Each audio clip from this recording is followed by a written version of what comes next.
मेरा नाम अरविंद काला है और मैं दिल्ली शहर में रहता हूँ। हमारा हिंदुस्तान एक अजूबा मुल्क है।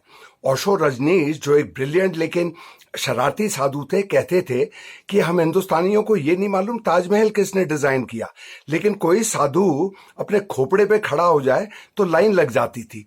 ये बिल्कुल सच्ची बात है। देखिए, दुनिया में 190 मुल्क हैं, लेकिन हिंदुस्तान एक ही मुल्क है जहां हजारों लाखों साधु गेरुए कपड़े में घूमते रहते हैं। कहाँ से आते हैं, कहाँ जाते हैं, क्या है, लेकिन किसी और मुल्क में मैंने सुना नहीं है।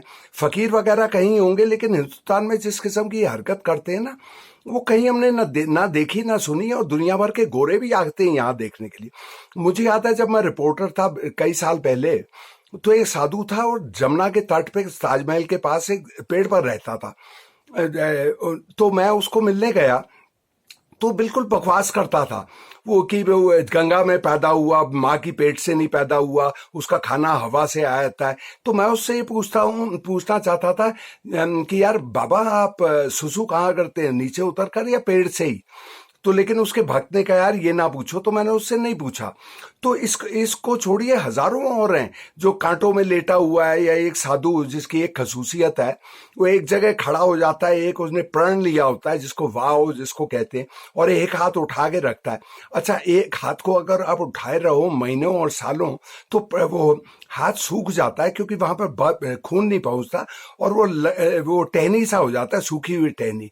तो उसके भी यही हाल थे, लेकिन लाइन लगी रहती थी। एक और साधु जो पेड़ पे लेकिन उल्टा लटका हुआ है, मतलब खोपड़ा उसका नीचे और टांगे उसने लपेटी हुई हैं, और एक उसमें टहनी में। तो इस किस्म के हजारों चीजें। एक और मैंने देखा है, जो ये चौकड़ी मार के बैठता है, जो हवा में ही बैठता है एक हिसाब से, कि उसकी दो जो हाथ हैं वो अपने वो टांगों के बीच में से डाके, और हाथों पे उसका बदन का वजन रहता है। तो इस तरह से वहां पे भी लाइन लगी रहती है। ऐसे हजारों हैं, हजारों क्या लाखों हैं, पता नहीं, इनकी गिनती नहीं। गेरुए कपड़े पहन के वगैरह वगैरह। ये एक और मुझे याद है, एक वो साधु जो साउथ इंडिया का ही 60-65 साल का होगा, जो लेटे हुए, उसकी दो खसूसियत है।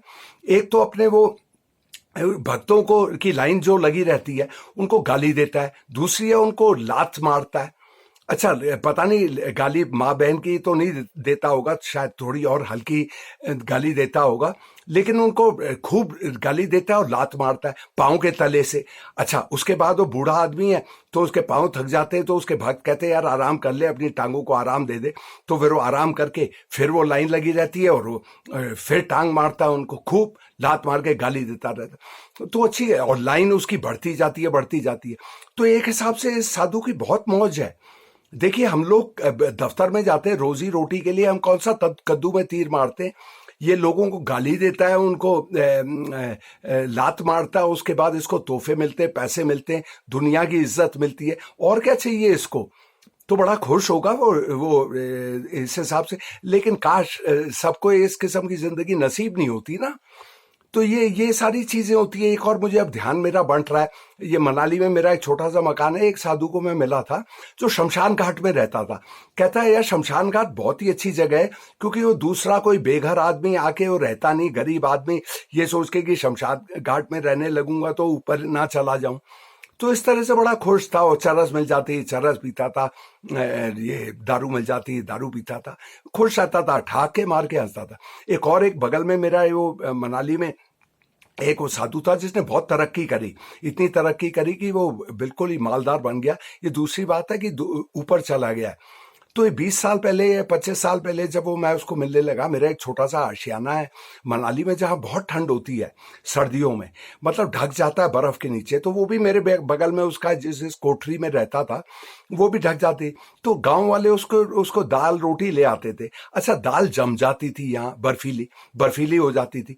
तो उसने मुझे कहा, यार ये बर्फीली दाल खानी पड़ती है, क्योंकि साधु की हैसियत से अगर मैं अचार मांग लूं या मुरब्बा मांग लूं या शीशी में अपने लिए अचार रख दूं, तो मेरी कदर कम करने लगेंगे लोग। वो कहेंगे, यार ये भी अचार खा रहा है, हम भी अचार खा रहे हैं, तो इसमें और हम में क्या फर्क है? तो इस हिसाब से मेरे ख्याल से बड़े रंगीन लोग होते हैं। ये गोरों ने तो हिपी ये तो 50 साल पहले ही हिपी बने, मतलब। और हमारे साधु तो पता नहीं कब से, सदियों से, 400-500 साल, पता नहीं क्या, हजारों साल से आ रहे हैं। तो ये इनको बदलना नहीं चाहिए, ये कुछ हिसाब से हिंदुस्तान को वैसे ही रहना चाहिए। एक एक खूबी है। अब ये है, अब इनको कोई पकड़ता थोड़ी है कि चरस वरस क्या, इन पे कोई कानून नहीं लागू होता। वो जो अपना वो जो लूटा लेके चलते हैं वगैरह वगैरह, और ठीक ठीक ठाक ही रहते हैं। और हिंदुस्तान इस हिसाब से बदलना नहीं चाहिए। अच्छा जनाब, मैं फिर आपको खुदा हाफिज कहूंगा। सबको भेजिए, आपके भाई बहन है, दुनिया भर की आपकी जान पहचान है, धोबी मोची नाई, सबको भेजिए और सब्सक्राइब भी करिए। हैं, आपकी तो बहुत जान पहचान है। अच्छा जनाब, खुदा हाफिज।